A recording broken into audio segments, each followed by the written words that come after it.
I stared at my reflection in the bathroom mirror, tracing the lines around my eyes with one finger. When had they become so deep? When had the laugh lines turned into permanent creases that stayed even when my face was still? I was 68 years old.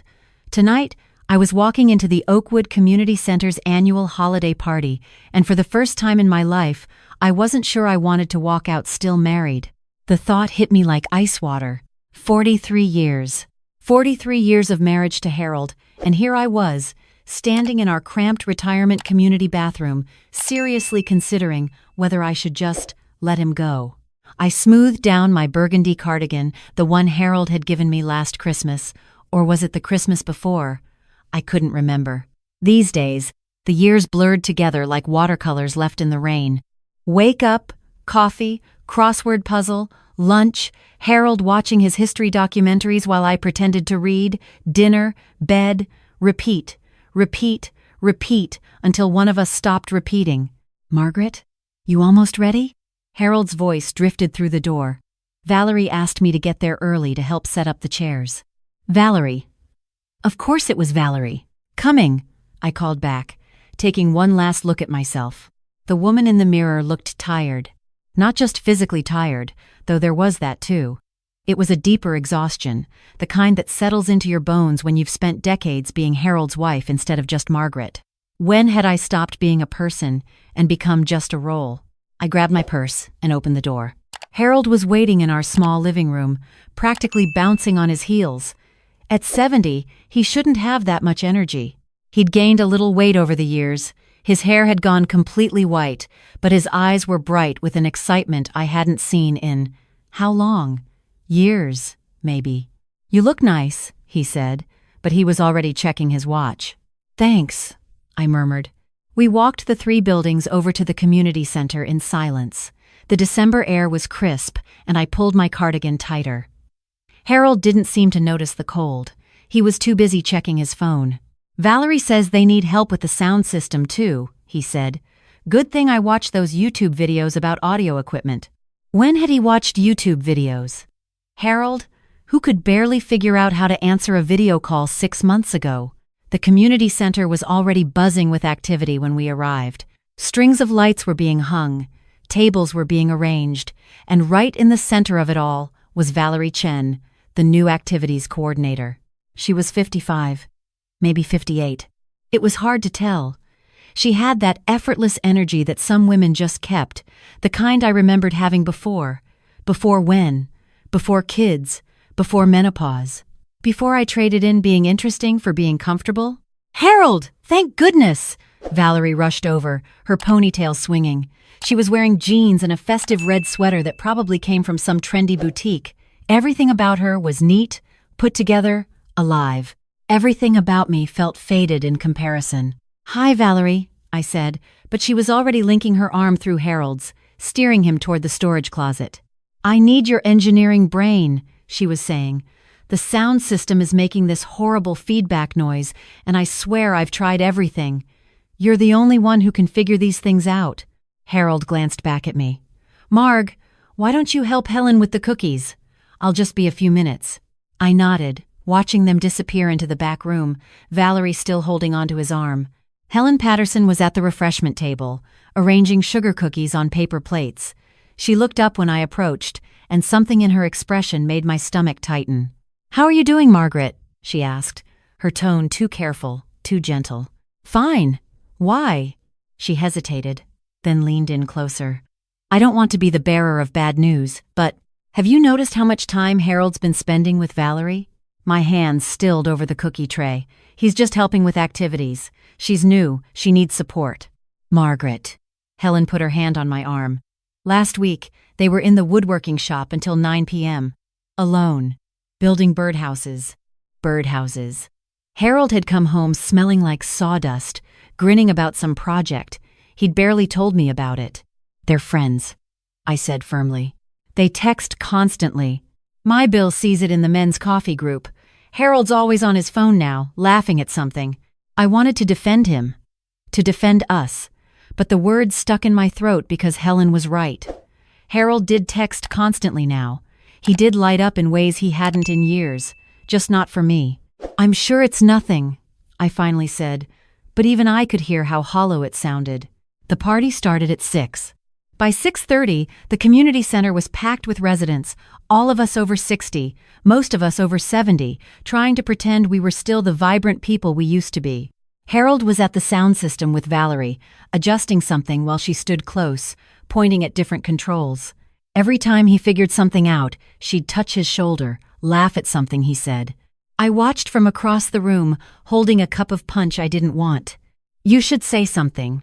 Helen had materialized beside me again. What would I say? That she needs to back off your husband. But did I have that right anymore? Harold and I hadn't had a real conversation in months. We coexisted. We were polite. We split the chores and the bills and the quiet evenings. But did we have a marriage? Or just an arrangement we were both too tired to change? The thought scared me more than I wanted to admit. At 7, they dimmed the lights for the slideshow of community photos from the past year. I sat alone in the 3rd row. Harold was in the back, still with Valerie, still fixing something that probably didn't need fixing. The photos flashed by: 4th of July picnic, book club meeting, garden tour, and there, suddenly, was Harold, in at least a dozen photos. But he wasn't with me, he was with Valerie, helping her plant flowers, helping her organize the library, helping her run the summer bingo night. In every single photo, he was smiling, really smiling, the kind of smile I hadn't seen directed at me in years. When had I stopped making him smile? The question sat heavy in my chest. When had I become the person he tolerated instead of the person he chose? After the slideshow, people mingled. I stood by the refreshment table again, watching Harold laugh at something Valerie said. She was animated, gesturing wildly while telling some story. Harold was completely engaged, nodding, asking questions. "Margaret!" Beverly from Aqua Aerobics waved me over to her table. "Come sit with us." I joined her group, trying to focus on their conversation about the new restaurant that had opened in town, but my attention kept drifting back to Harold and Valerie. At 8 o'clock, someone suggested dancing. Someone else queued up music from the 50s and 60s, songs from when we were young, when everything still felt possible. Harold didn't ask me to dance. He was helping Valerie move tables to create more space. Tom Williams asked me for one song, a slow number I remembered from high school. We swayed awkwardly while I watched Harold over Tom's shoulder. He still hadn't looked for me. When the song ended, I excused myself and stepped outside onto the community center's small patio. The cold air hit my face like a slap, but I welcomed it. At least it was something I could feel. The door opened behind me. Beautiful night, isn't it? I turned. Valerie was there, wrapping her arms around herself against the cold. Yes, I managed. She came to stand beside me at the railing, looking out at the dark pond that bordered our retirement community. "I wanted to thank you," she said. "For what?" "For sharing Harold. I know he's your husband, but he's been such a help to me these past few months. I don't know what I would have done without him." Something in her tone made me look at her more carefully. There was nothing malicious in her expression. She looked genuinely grateful, almost innocent. "He's happy to help," I said carefully. "He's amazing, you know. So patient, so kind, and so smart. I swear there's nothing he can't fix." She laughed, shaking her head. "My ex-husband couldn't change a light bulb without complaining, but Harold, he just does things. He cares." My throat tightened. "You're lucky," Valerie continued, still gazing at the pond. 43 years with someone like that. You must have done something right. Had I?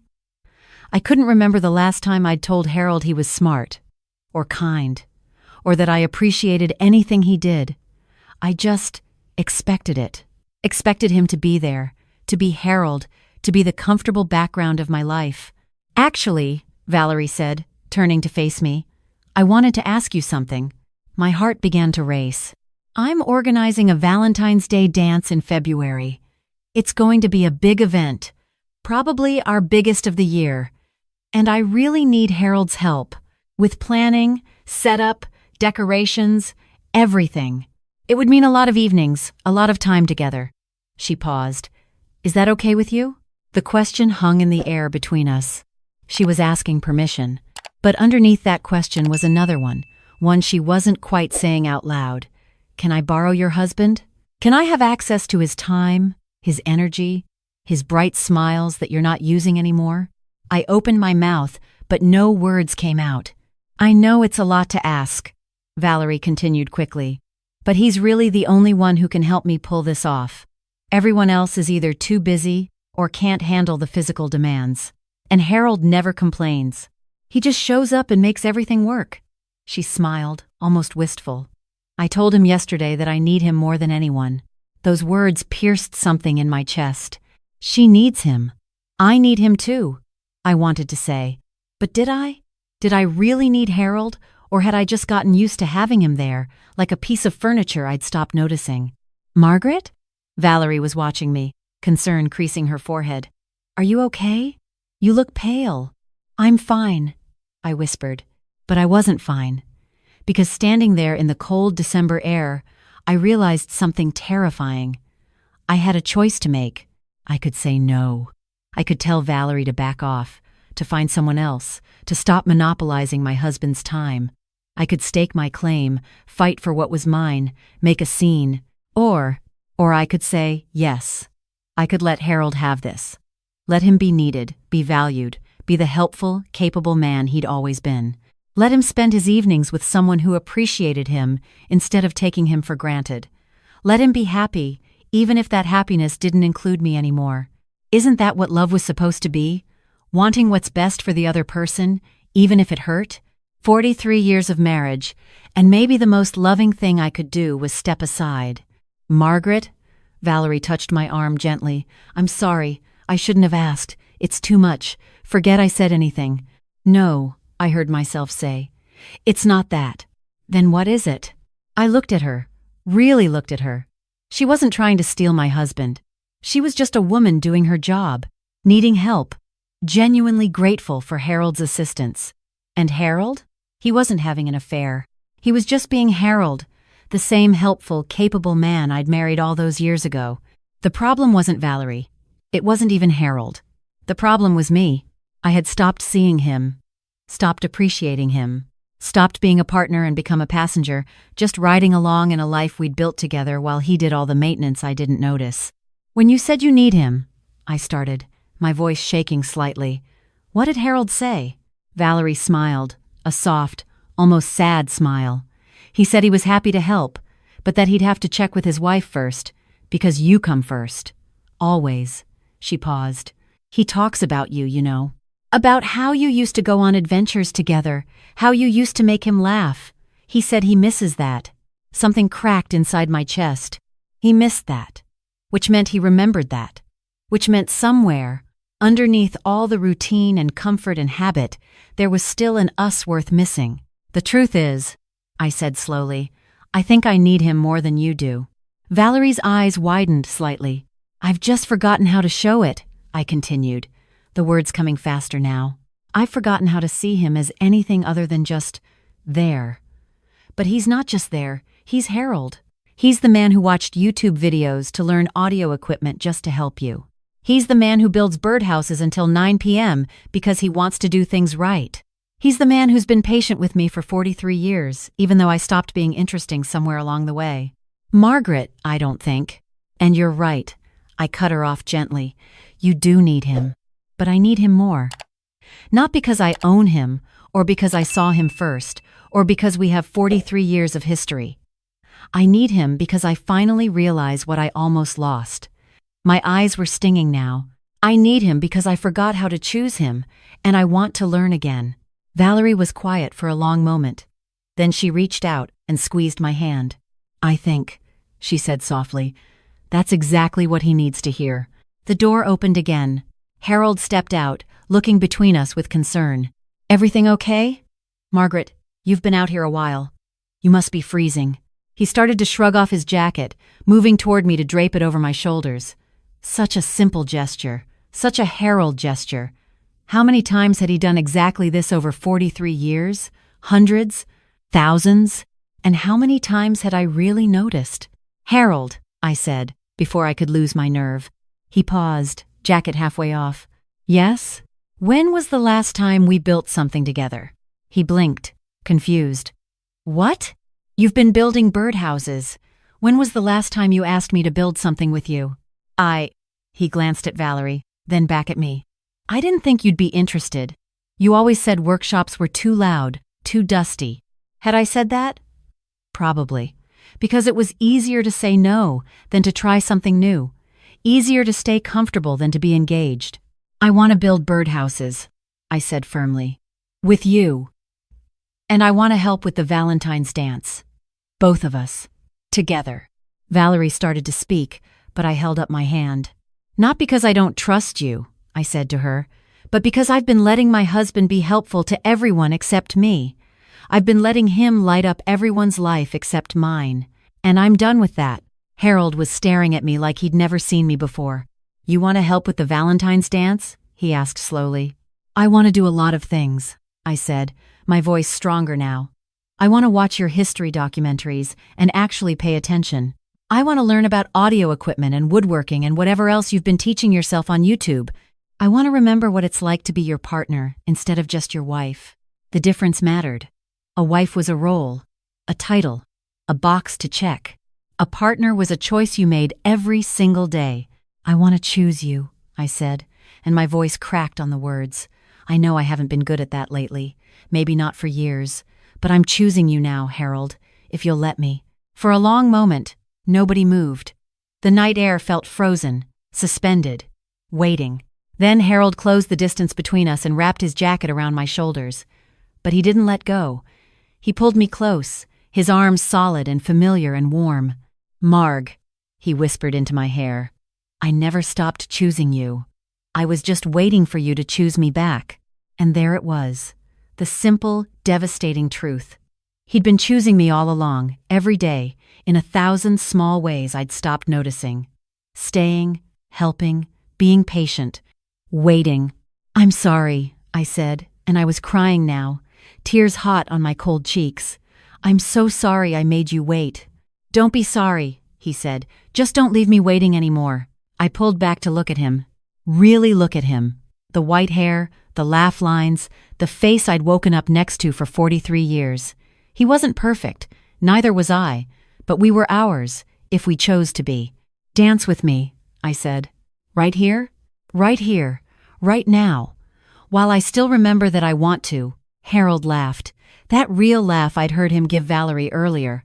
But this time it was for me. He took my hand, put his other on my waist, and we swayed together in the cold December air, with no music except the muffled sounds from inside the community center. Over his shoulder, I saw Valerie smiling at us. She gave me a small nod, then slipped back inside, leaving us alone. I really do want to help with the Valentine's dance, I said as we moved.